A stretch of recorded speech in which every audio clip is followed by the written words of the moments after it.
Not sure how to start your blogging for business growth? Maybe you're worried that your blogs aren't reader friendly. Today, let's go over 5 of the most important elements that you should be adding to your blogs.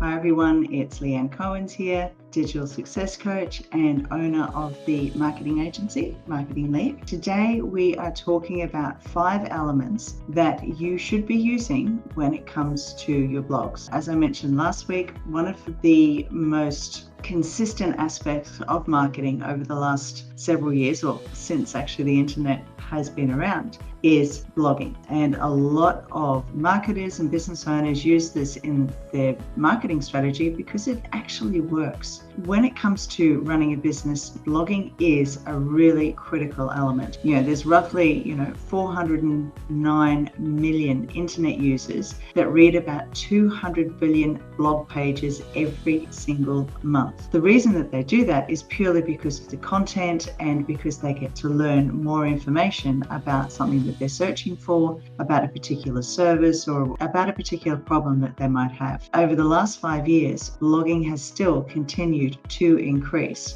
with more and more people getting online and searching. In my previous video last week, I talked about the 6 key benefits of marketing your blog. Today, we're going to talk about blogging tips for beginners and how you can start adding these elements to your blog. So the first thing you need to do is have engaging images. It's like that saying, a picture is worth 1,000 words. Images actually help your readers better understand your content. Visitors will more likely choose to read or click on a blog with an image that is engaging and compelling to them, especially if they've come from social media. Social media has done a lot to change the way that we engage online, the way that we read things, and how we actually interact. Photos also break up text and give readers a chance to absorb the information that is being presented to them. And I'll just give you a really quick overview here so you can see this is a blog that we did recently about creating content that resonates with your audience. There is people that are engaged around a laptop, and when you go further down, you'll see that the content is actually broken up with images. And what that does is that just helps the eye, and it gives them a chance to absorb the information that's being presented to them. Another good reason to actually add images is the fact that Google's visual search is incredibly important. Naming your images the right way, because Google obviously can't read an image, but having it named the right way goes a really long way to showing up in search, especially if you have the keywords in the name of that particular image. We find time and time again when we're running reports for clients that image search and people searching and finding images online is one of the key elements of actually driving traffic to their website. So when you have high quality optimized images, your images can actually rank first when people are searching for you. The second thing is to have a clean, responsive design and layout. Again, a lot of people are doing things on mobile. Making sure that it is responsive and that it is a really clean layout is really important. Quality content and good design are the top 2 factors that will actually add credibility to your blog. The next thing is readability. In order for visitors to actually appreciate what you're writing about, your design actually has to emphasize the words rather than distracting away. And it is also really important to note that there are different types of readers. So if we just jump back over to this blog again, you will actually see that as well as having images, this blog is actually broken up with a header 2 or header 3s, as well as bullet points, links going backwards and forwards. So the reason that we do this is because there are 3 main types of reader. So the first one is the skimmer, and the skimmer will do just that. They will skim the article. So they won't read everything word for word because they're in a hurry. They'll only stay on your blog for a short period of time. And they've sort of developed the skill of being able to get the gist of what you're talking about just by skimming through. So they'll go through, and one of the most important things is actually having headlines. So having headlines, having bullet points makes it easier for the skimmer to go through and see exactly what it is. Okay, this is what the blog's about. Okay, I've got the understanding of what the content is telling me. One thing that will actually help them stay on here a lot longer is by adding different types of reading. So you can see here we've got, watch the video below. The minute you click on that, that will actually take you down to the videos underneath. If you have audio content, you can actually have the audio going in there as well, because then what that does is that actually keeps them on your blog for longer. If they're skimming, but they're quite happy to have audio playing while they're doing something else, or they're wanting to actually watch a video, then that's a really great way of engaging them. The second one is the scanner. Now, scanner is very, very similar to skimming, but the scanner actually goes through the content because they're looking for something specific. So specific data, specific facts. So again, having bullet points, having headers, make it really easy for them to find what they're looking for. These readers will actually read the first sentence of each section that you have there and have a look at the images, and then that's basically about it. For these guys, having an FAQ, now FAQs are also really good for SEO, but having a frequently asked questions or even just article summary boxes. So this makes it easy for the scanner to go through, see exactly what it is that they're looking for. They can click on the FAQs. If it's exactly what they're looking for, then they can use that content. Having really good images and having embedded videos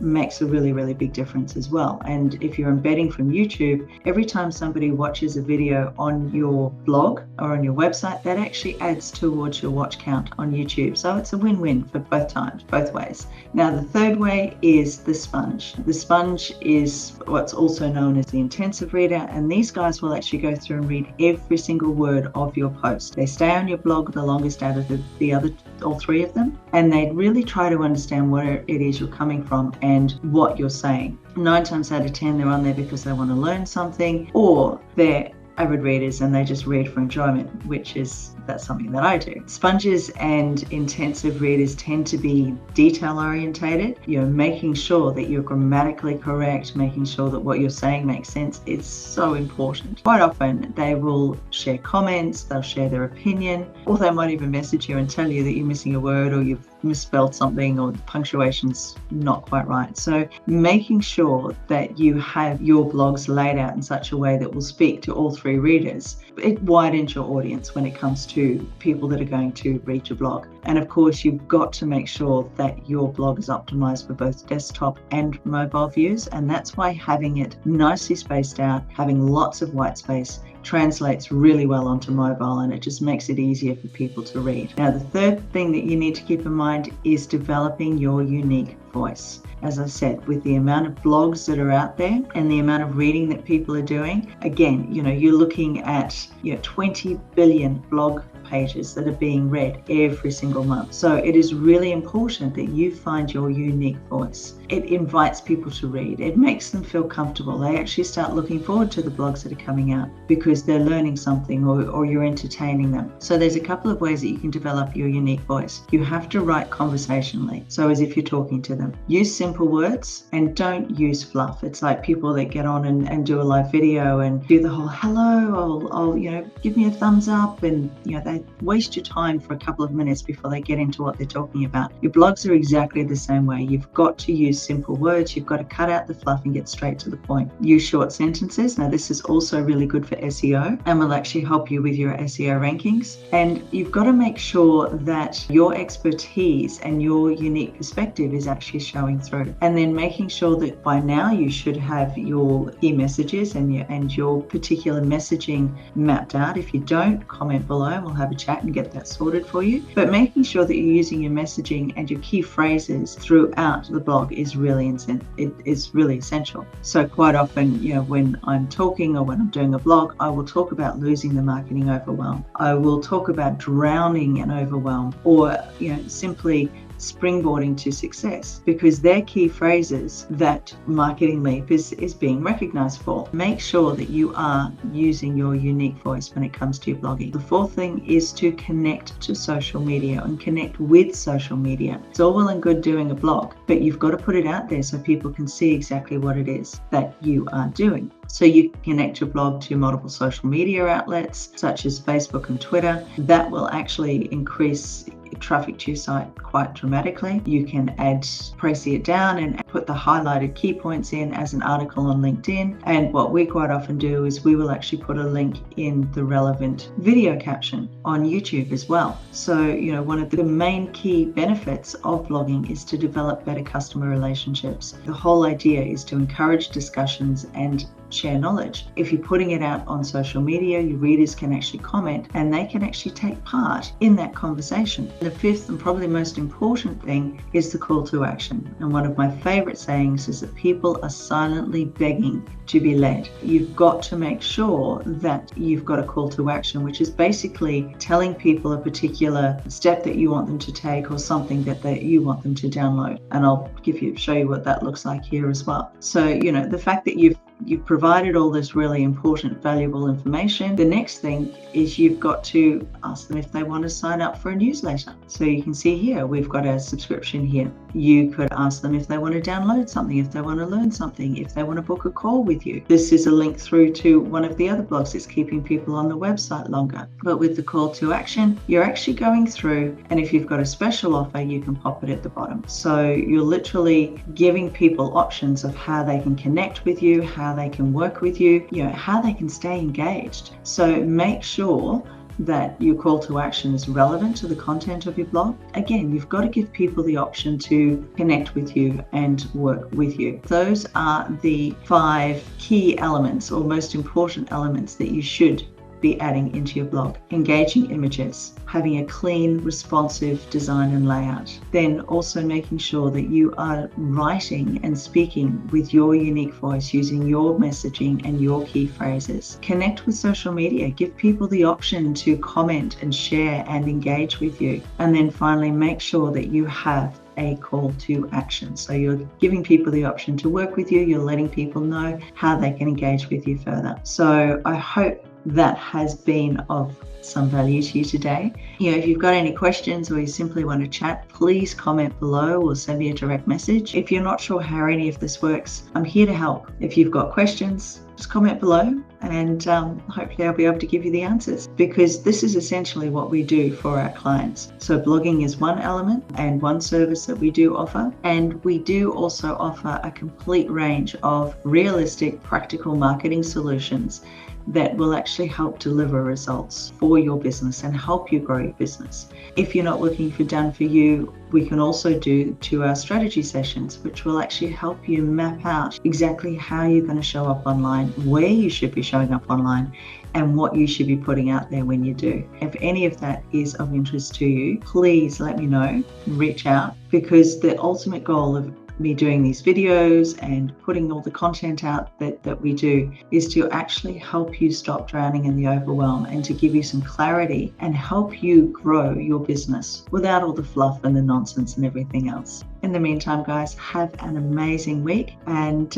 like I said, any questions, any comments, please pop them below or direct message me. Let's see how I can help you. Have a wonderful week, guys. Bye for now.